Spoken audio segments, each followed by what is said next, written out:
ఉన్నాయా? కింద స్థాయిలో కన్వర్జన్స్ మీద ఎందుకు ఇంతగా మీరు పోరాడాలనుకుంటున్నారు? ఎందుకు ఇంతగా మీరు పనిచేస్తూ ఉన్నారు?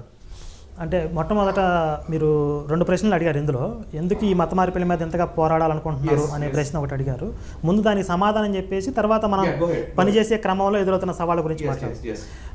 ఎందుకు మత మార్పిడి మీద మనం ఎంతగా ప్రతిఘటించాల్సిన అవసరం ఉంది అంటే, మతం అనేది 2 వైపులా పదునున్న కత్తి లాంటిది.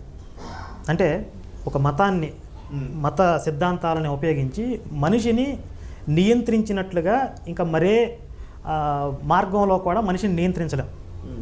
ఇప్పుడు చట్టం ఉంది, రాజ్యాంగం ఉంది. ఈ తప్పు చేస్తే మనకి శిక్ష పడుతుంది అనే ఒక భయం ఉంటుంది. అది ఎప్పటి వరకు? ఈ తప్పు చేస్తే దీనికి సాక్ష్యాలు ఉంటే కనుక మనకు శిక్ష పడుతుంది. సాక్ష్యాలు లేకుండా నేను తప్పు చేయొచ్చు, లంచం తీసుకోవచ్చు, అంటే సాక్ష్యం లేకుండా నేను నేరం చేయొచ్చు అనే ఒక భావనతో చాలామంది నేరాలు చేస్తున్నారు.